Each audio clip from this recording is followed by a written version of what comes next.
Ravindra Waikar MLA है party के, शिवसेना के नेता भी है, हमारे साथ ही रहे, बहुत ही तनाव और दबाव में थे, क्योंकि जिस तरह से उनको प्रताड़ित किया जा रहा था, ईडी सीबीआई के नाम से धमकाया जा रहा था, तो बेचारे वो चले गए। 500 करोड़ का घपला किया, ये किया, वो तुम्हारा जो है ना कोई मुलुन का नंगा पोपटलाल, अब उसको जाकर पूछिए कि आपने जिस वायकर के ऊपर एक के पीछे एक आरोप किए थे, अब उसका क्या हो गया? वो तो आपके साथ आ गया, कल से उस बंद कमरे में बैठा है, वो दरवाजा नहीं खोल रहा है वो सोमैया। हाँ, तो आप जाकर पूछिए उनको, नरेंद्र मोदी जी को पूछिए, देवेंद्र फडणवीस को पूछिए। भ्रष्टाचार के खिलाफ लड़ने की बात आप करते हो ना, लेकिन जब कोई आपके साथ आता है भ्रष्टाचार तो वो पवित्र हो जाता है। रविंद्र वायकर को इसी तरह से प्रताड़ित किया गया, वो डर गए बेचारे और भाग गए। पश्चिम बंगाल में भी यही हो गया। तपस राय, जिसको कल तक बीजेपी के लोग भ्रष्टाचारी कहते थे, वो जब बीजेपी में आ गए 24 घंटे में तो पवित्र हो गए। इस देश में भ्रष्टाचार की लड़ाई इस तरह से चल रही है, जब हमारे साथ है तो भ्रष्टाचारी और आपके साथ है तो पवित्र। सर, एकनाथ शिंदे जी और दोनों डीसीएम आज दिल्ली में जाने वाले अमित शाह से मिलने के लिए, तो क्या कहेंगे कि मुंबई को दिल्ली के सामने झुकना पड़ रहा है? ये तो हम 2 साल से बोल रहे, झुक गए हैं, चरणों में बैठे हैं, जूते साफ कर रहे हैं दिल्ली के। शिवसेना कभी दिल्ली में जाकर सीटों का बंटवारा, दिल्ली में जाकर कभी शिवसेना नहीं करती थी, हम लोग नहीं गए। जो ओरिजिनल शिवसेना उद्धव ठाकरे जी की है, हम यहाँ बैठकर बंटवारा कर रहे हैं, और जो हमारा अधिकार है शिवसेना का वो हम ले रहे हैं।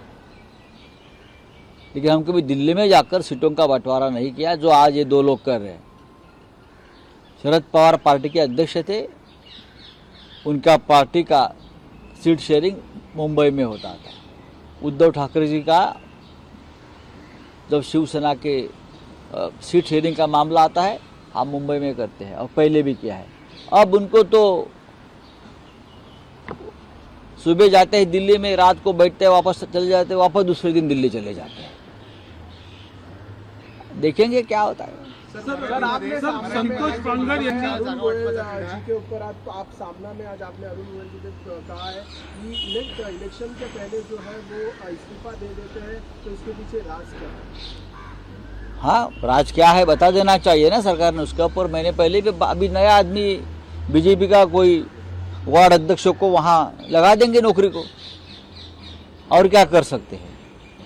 आप 2-3 दिन में ढूंढ लेंगे कहीं से एक गुलाम को, जो उनकी पूरी तरह से बात मानेगा और पूरा चुनाव कंट्रोल करेगा बीजेपी की तरफ से।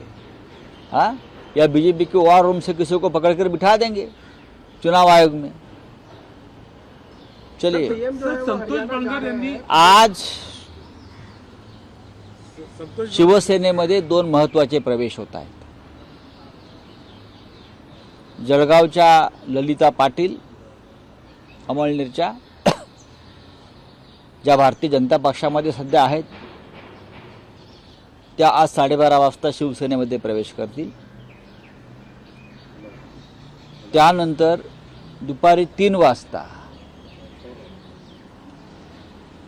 डबल महाराष्ट्र केसरी आणि कुस्ती क्षेत्रातील लोकप्रिय नाव सांगलीचे पहलवान चंद्रहार पाटील, जे 2दा महाराष्ट्र केसरी झाले, ते चंद्रहार पाटील आज दुपारी 3 वाजता त्यांच्या हजारो समर्थकांसह शिवसेनेमध्ये प्रवेश करतील।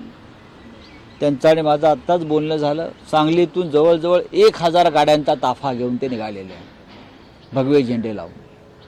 ती दुपारी 3 वाजेपर्यंत मुंबईत पोहोचतील आणि त्यांचा प्रवेश होईल। आज दोन्ही प्रवेश, ललिता पाटील जळगाव आणि चंद्रहार पाटील सांगली, या दोन्ही प्रवेशांमुळे शिवसेनेची ताकद त्या भागामध्ये अधिक मजबूत होणार आहे. Sir prime minister Fadnavis Narendra Modi यांनी मुख्यमंत्री हरियाणा में, स्वप्न लेकिन अपूर्ण उसके दिसतंय. साथ साथ जो है रैली करने से पहले हरियाणा में फडणवीसांचं मुख्यमंत्री म्हणून स्वप्न कुठे पूर्ण अपुरं दिसतंय. भाजपने पुन्हा त्यागाची तयारी दाखवली आहे. शिंदे गटाला कुठेतरी जागा पाठवून त्यांची काहीतरी निश्चित नाही, मला माहीत नाही. सर भारतीय जनता पक्ष कुठे भारतीय जनता पक्ष राहिला आहे आता? तो भारतीय काँग्रेसच झालेला आहे. तो भारतीय काँग्रेस आहे ना. भारतीय जनता पक्ष असतं तर असा तुकड्या ताकड्यामध्ये अडकून बरं का सत्तेसाठी कोणाला मांडीवर घेऊन बसला नसता. एक विचारधारा असलेला पक्ष होता. आम्ही जेव्हा त्या पक्षाबरोबर काम केलेलं आहे तेव्हा त्या पक्षाला एक विचारधारा होती, आज गटारधारा आहे. Sir prime minister Narendra Modi जो है वो रैली करने वाले हरियाणा में, लेकिन उसके साथ साथ वीरेंद्र सिंह और बाकी के लोग जो है वो कांग्रेस में शामिल होने वाले हैं. लेकिन देखा जा रहा है तो जाट वोट्स के लिए ये जो है वो rally prime minister Narendra Modi election के पहले करते हैं. लेकिन नरेंद्र मोदी जब भी कहाँ रैली करते हैं तो वहाँ उनका जात और धर्म का गणित होता है. राज्य की प्रगति, देश का विकास, सबका साथ, ये मुद्दे नहीं होते. जब भी किसी को प्रवेश देते हैं, चाहे वो भ्रष्टाचारी क्यों ना हो, चाहे व्यभिचारी बलात्कारी क्यों ना हो, उनके पीछे जात और धर्म का गणित होता है. हाँ, तो नरेंद्र मोदी जी जैसे मैंने कहता हूँ वो देश के प्रधानमंत्री नहीं मानते अपने आप को. कभी कभी किसी जाति विशेष के प्रधानमंत्री होते हैं और कभी कभी नहीं, ज़्यादातर वो गुजरात के प्रधानमंत्री रहते हैं. सर निलेश लंके यांची पुन्हा घर वापसी झालेली आहे. निलेश लंके यांचं आम्ही स्वागत करतो. मला त्याविषयी माहीत होती की निलेश लंके हे पुन्हा शरद पवार यांच्याकडे येतील आणि त्या भागातून निवडणूक लढवतील. निलेश लंके हे तळागाळातले कार्यकर्ते आहेत. निलेश लंके यांच्या मागे जिल्ह्यातला संपूर्ण समाज आहे. निलेश लंके हे सामान्यांचे प्रतिनिधी आहेत आणि त्यांनी जर आज पुन्हा शरद पवारांकडे प्रवेश केला असेल तर महाराष्ट्र त्यांच्या प्रवेशाचं स्वागत करतोय. सर